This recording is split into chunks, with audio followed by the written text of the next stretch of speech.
Hi students, welcome to our channel Hindi Gyan Mandir. రాష్ట్ర భాష వాళ్ళకి ఫిబ్రవరి మోడల్ క్వశ్చన్ పేపర్ పెట్టండి మేడం అని అడిగారు.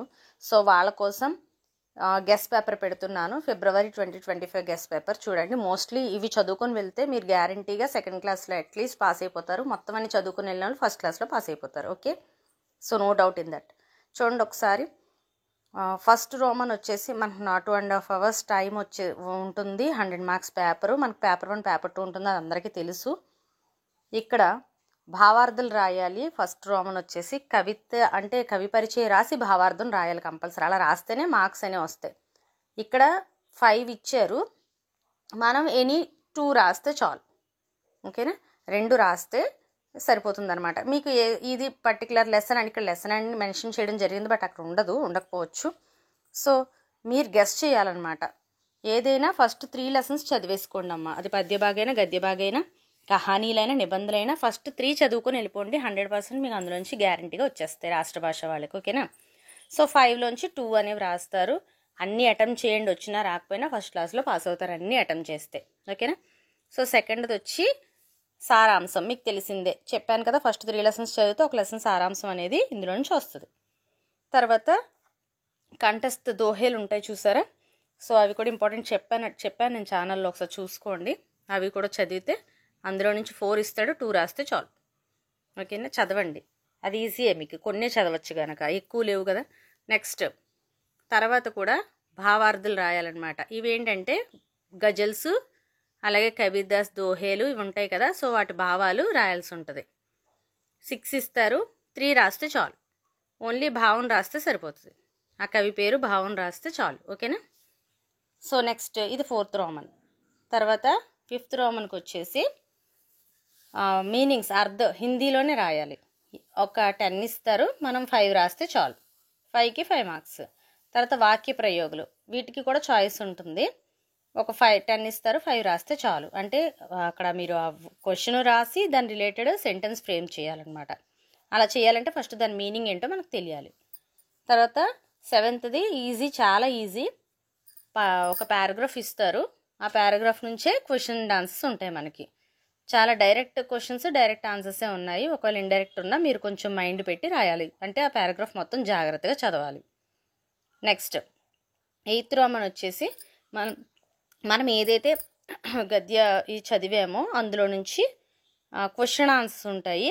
6 ఇస్తారు, 2 రాస్తే చాలు. చాయిస్ చాలా ఎక్కువ, మీకు నచ్చినవి ఒక 2 సెలెక్ట్ చేసుకొని రాస్తే సరిపోతుంది.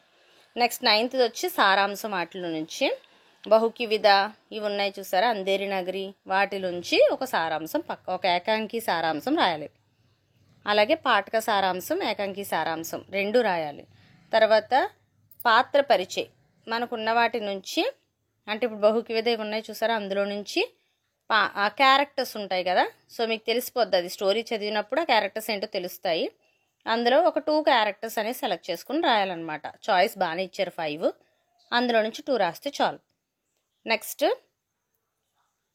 క్వశ్చన్ అండ్ ఆన్సర్స్, వాటి నుంచే మళ్ళీ క్వశ్చన్ అండ్ ఆన్సర్స్.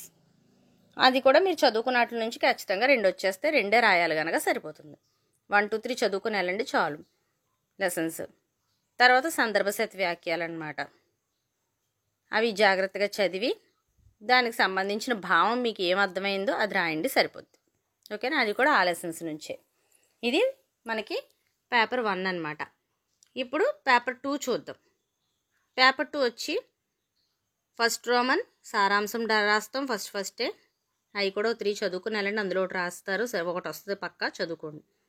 తర్వాత జీవని, నేతాజీ సుభాష్ చంద్రబోస్ ఇవి ఉంటాయి కదా, ఫస్ట్ 3 చదవండి, అందులోంచి ఒకటి వచ్చే ఛాన్స్ ఉంది.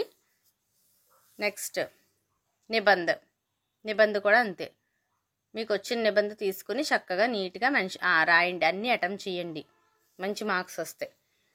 తర్వాత భిన్నార్థులమ్మ, వీటికి 6 ఇచ్చాడు, 3 రాయమన్నారు. భిన్న అర్థం అన్నారు, అంటే డిఫరెంట్గా. ఇప్పుడు జల్ అంటే పానీ ఉంది, అలాగే జల్నా ఉంది అంటే కాలిపోవడం అని కూడా అర్థం వస్తుంది, అలా అన్నమాట. అలా మీకు డిఫరెంట్ టైప్స్ ఆఫ్ మీనింగ్స్ ఉంటాయి. భిన్న అర్థమే వాక్యం ఒక ప్రయోగం. అవి సెంటెన్స్ ఫ్రేమింగ్ మీ టెక్స్ట్ బుక్లో ఉంటుంది, గైడ్లో కానీ, అవి చదివితే చాలు. సమానార్థి శబ్దకి మీకు ఎటువంటి చాయిస్ లేదు, వదలగద్దు, మొత్తం అన్నీ రాసేయాలి, గుర్తుపెట్టుకోండి. అలాగే వచన్కి నో చాయిస్, లింగ్కి నో చాయిస్, వచ్చినా రాపోయినా అన్నీ అటెంప్ట్ చేసేయండి. తర్వాత వాచ్య బదిలీయే ఉంది చూసారా, దానికి చాయిస్ ఉంది, 6 ఇచ్చారు, 3 రాయాలి. తర్వాత సూచనకి అనుసార్ ఎలా అక్కడ ఇచ్చారు, అది కూడా మనకి టెక్స్ట్ బుక్లో ఉంటుంది, అది చూడండి సరిపోతుంది. దీనికి ఏ చాయిస్ లేదు, 2 రాయాలి. తర్వాత లోకోక్తి కహావత ఉన్నాయి కదా, అవి ఎనీ 2 అంటే 5 ఉన్నాయి, ఎనీ 2 రాస్తే చాలు. నెక్స్ట్ రామ్న్ వచ్చేసి 11th ట్రాన్స్లేషన్. మీకు తెలిసిందే, అంటే మీకు స్టార్టింగ్ మధ్యమాలో ఉంటుంది, ఇప్పుడు కొంచెం సేమ్ అలాగే కొద్దిగా పెరుగుతుంది, అంతమించి ఏం లేదు. ప్రాంతీయ భాష మే అనువాద కీజీ అంటే హిందీ చదివి మీకు ఏమర్థమైందో తెలుగులో కానీ ఇంగ్లీష్లో కానీ రాసుకోవచ్చు, అది మీ ఇష్టము. 2 ఇచ్చారు. నెక్స్ట్ రెండిటికి 2 రాయాలి, ఎందుకంటే విడివిడిగా మార్క్స్ ఇచ్చారు చూసారా, 5, 5 అని. సో 2 రాయాలి. మరి అదొకటి ఇదొకటా మేడం, కాదు, చాయిస్ ఏం కదా, 2 రాయాల్సిందే. నెక్స్ట్ హిందీ మే అనువాద కీజియే, హిందీలో ట్రాన్స్లేట్ చేసేటప్పుడు అక్కడ తెలుగు ఏముందో చూసుకోండి, ఒక సెంటెన్స్ అవ్వగానే ఆ సెంటెన్స్ని హిందీలోకి మార్చుకోండి. ఎందుకంటే తెలుగుకి హిందీకి చాలా దగ్గరగా ఉంటుంది కనుక సేమ్ కర్త కర్మ క్రియ ఒకలాగే వస్తాయి, అందుకని. అది ఇంగ్లీష్ చూస్తే కొంచెం రివర్స్ అవుతుంది, మీనింగ్స్ అవి కొంచెం కష్టపడతారు. సో అందుకని తెలుగు చదివి తెలుగుని మీరు దాన్ని ట్రాన్స్లేట్ చేయండి. లేదు తెలుగు మాకు కష్టం మేడం అన్నవాళ్ళు ఇంగ్లీషే చూసుకోండి, మీ ఇష్టం. రెండిట్లో మొత్తం మీద ఒక హిందీలో సెంటెన్స్ అనేది పారాగ్రాఫ్ అనేది ఫ్రేమ్ చేయండి, ఓకేనా. ఇవన్నిటికంటే ఇంపార్టెంట్ ఏంటంటే టైం మేనేజ్మెంట్. 2.5 అవర్స్లో ఇవన్నీ ఎలా రాయాలి అనే దానికి ఒక్కొక్క దానికి మీరు టైము చూసేసుకోవాలి, ముందే టైం పెట్టేసుకోవాలి ప్రతి హెడ్కి, అప్పుడే ఈజీగా రాయగలుగుతారు, అన్నీ అటెంప్ట్ చేయగలుగుతారు ఇన్ టైంలో, ఓకేనా. All the best all of you. బాగా రాయండి, మంచి మార్క్స్ తెచ్చుకోండి, ఫస్ట్ క్లాస్లో పాస్ అయిపోండి అందరూ, ఓకేనా. All the very best. మీకు తెలిసిన వాళ్ళకి కావాల్సిన వాళ్ళకి ఛానల్ని షేర్ చేయండి. Bye all of you.